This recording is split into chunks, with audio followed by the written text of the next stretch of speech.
So while the patches Capcom have released lately is just getting smaller and smaller, it seems like the unofficial patches the community is making is just getting bigger. And there are still some quite notable bugs that haven't been patched yet by Capcom. For example, some bosses, most notably the Griffins, receive about 6 times less damage from arrows than melee attacks. This difference is so extreme that when shooting a Griffin in the head, it won't even play the weak spot sound. This patch sets those values to be the same as for melee attacks. This will affect Griffins, Skeleton Lords, Wights, and Liches. And Thief's dash attack is bugged and will miss every other hit if you spam it against an enemy, which is very frustrating. This patch fixes that, and I'm sure a lot of you guys have experienced this before. Goblin torches can hit you dozens of times in a row if you're near them after they're thrown, resulting in massive damage. This patch makes it so that the tortures can only hit each character once. I've actually never experienced this before, but if you break one of the horns of a Minotaur with a melee attack while it's charging, your attack will for some reason deal 25 times more damage to it, often resulting in one-shotting the Minotaur.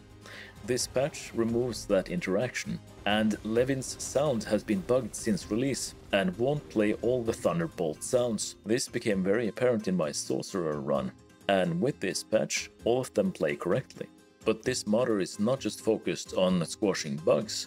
This patch also have a big list of miscellaneous tweaks, and we haven't really seen a patch from Capcom of this size since the September update. These tweaks should honestly have been fixed a long time ago by Capcom, since they greatly improve your experience with the game. But before we go through these, I want to show you guys just how important this modder have been for the community of the last year. And he says here that he's a physicist from Spain obsessed with Dragon's Dogma 2 mods for some reason, and that's a very good thing for us. I didn't really realize this until looking at all the mods he have created already, but some of these are so important that I want to quickly showcase them here. With this one you can get different health bars on the Chimera. Now you have health bars for the goat, lion and snake. Pawn commands in the game can be a little bit restrictive, but with this mod you get additional commands that are really helpful in combat. There are many mods for difficulty tweaks in the game, but this one lets you alter it to your liking. And here's another one that I really wish I had for my solo run, because falling off rooftops have killed me more times than I can remember. And here's an interesting one. I want to make a dedicated video just for this mod here, because it gives so much replayability to the game. So stay tuned for that video. I'm sure a lot of you guys are aware of this dynamic enemy encounters mod he made a while back, but this is a very good download. Of course we have no autosaves here. I think a lot of people have made mods for this. And this one is really fun if you want to make some different emotes and poses for screenshots. And here we have another movement controller, this time for sliding, and it allows you to control the slope at which you begin sliding. I wish you could just set this to 0. And this is a big one. I already showcased this earlier this year, but since then he has actually made some really cool updates to this mod. And we have new skills for Archer and Mystic Spearhand, which now get some really cool skills we remember from the Mystic Knight vocation. But let's go back to the miscellaneous tweaks included in this patch. First off, enemies will no longer yeet you off instantly when you're standing on them, for example when you open a Drake's Heart while standing on it. Instead, a minimum of 2 seconds spent in the unbalanced animation are needed before you're yeeted off an enemy, which is great.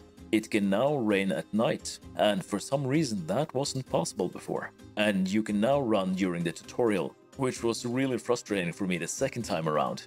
And finally, NPCs will no longer freak out if you draw your weapons near them. Maelstrom and Meteoron's magic damage no longer damages golems, because of course they should be immune to magic damage. And I actually didn't know this was the case, but your damage no longer scales with body size.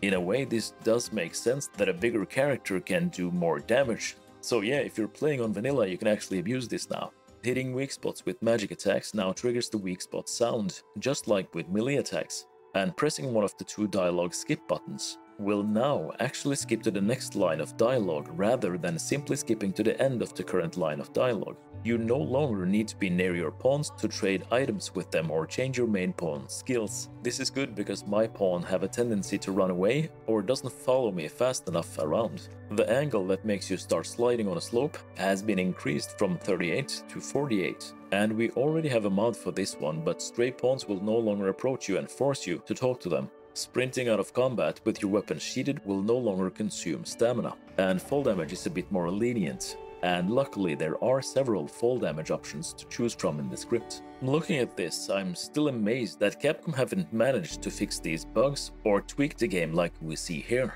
But there are still some issues that aren't fixed by this patch, because we don't have the knowledge to do it yet. So an example would be that guards in Black Batal are meant to either kick you out or attack you if you stay in the city for too long without a permit. But this doesn't happen. They simply run up to you and ask, "What's your business here?" And honestly, I'm thankful for this, because I usually just warp here when I start a new playthrough. And something that's really strange is that dynamic wounds on bosses were broken by a game update, and they're still broken to this day. And that is something I think a lot of people have experienced, is that every time an update comes out, there is a risk that it will break the mods you have already installed. And very rarely, Heavenly Shot will stagger down bosses before it actually damages them, making you actually miss your shot. Some spell hitboxes are unable to hit certain body parts on bosses. Levin is most notorious for this, since it cannot hit a Cyclops' eye for some reason.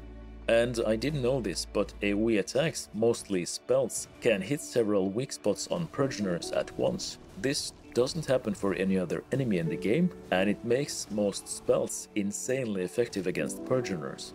And finally, when killing an Alpha Red Wolf, all small enemies will flee in fear, rather than just the rest of the wolves, which is a strange interaction. But yeah, to summarize, I highly recommend you guys check out Nick Esponia on Nexus, since he's honestly hard carrying the game with these patches right now.